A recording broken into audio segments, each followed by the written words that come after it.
quand je me mets à faire une nouvelle sur Marilyn. J'ai lu 18 bouquins et je suis un fan depuis l'adolescence de Marilyn Monroe.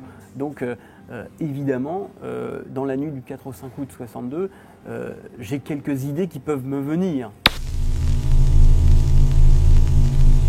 Alexandre Capa, qui parle français couramment, comme vous avez bien pu le comprendre, ça a été une rencontre fructueuse, intéressante. C'est un vieux monsieur, je ne dirai pas où il habite, je ne dirai pas s'il est toujours vivant. Tout ce que je peux dire, c'est que les rencontres que j'ai pu avoir avec lui ont été longues, intéressantes, fascinantes, que ce type a un lourd secret, que j'ai vu la bague.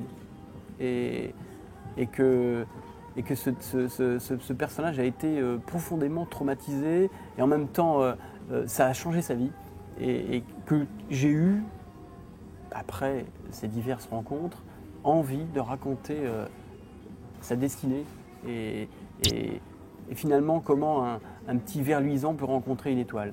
Et cette rencontre-là, c'est pour ça qu'en fait c'est très facile pour moi de raconter l'histoire du dernier jour de Marilyn, parce que j'avais Alex Capa dans ma poche, qui m'a tout raconté.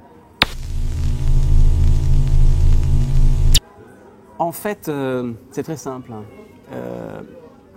Depuis quelques années, je sors sur Internet de ma retraite américaine et quelque part, je suis nostalgique de la France. Et puis évidemment, sur Google, je marque toujours des noms, Marilyn. Et puis en fait, j'ai découvert qu'un certain Olivier Delcroix s'intéressait à Marilyn Monroe. Et je voyais qu'il avait écrit des articles. J'ai trouvé ces articles assez sensibles et j'ai voulu rentrer en contact avec lui. Alors au début, c'était un petit peu gênant. Je ne savais pas qui c'était. Il m'intéressait, ce gars-là. Il avait l'air d'être sincère, quoi, de s'intéresser à Marilyn, mais pas de manière vulgaire. Et finalement, je crois qu'on s'est rencontrés comme ça à Los Angeles il y a quelques années, il y a 2 ans. Et puis on a discuté. J'ai senti que je pouvais lui faire confiance. C'est toujours le même problème, faire confiance aux gens.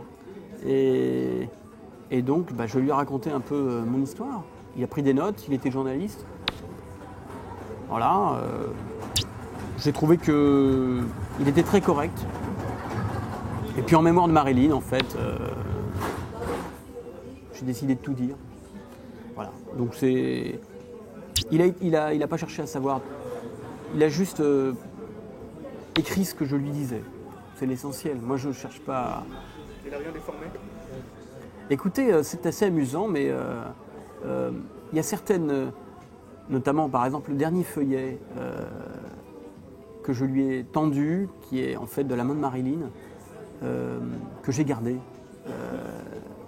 Et c'est de là, en fait, qu'il a dû inventer la façon dont Marilyn parle. Et je crois qu'il l'a... Moi, je l'entends, Marilyn, quand il l'a fait parler. Alors, ce qu'il lui fait dire est vrai. Maintenant, moi, je n'ai jamais lu le Carnet rouge et j'en ai des... Je veux dire, je n'ai pas photocopié.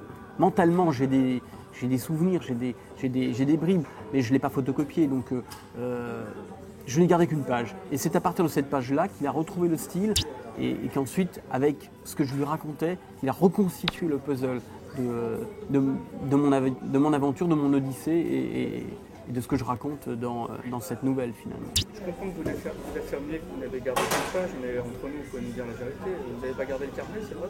C'est mon assurance vie. Vous êtes en danger ?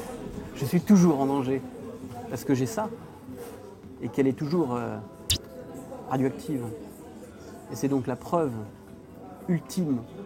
Mais bon, ça, je ne peux pas trop vous raconter, parce que si je commence à dévoiler ce qui se passe dans cette nouvelle, et pourquoi cette bague est si importante, là, c'est dans la demi-heure que je disparais. Donc c'est terminé, on arrête. D'accord.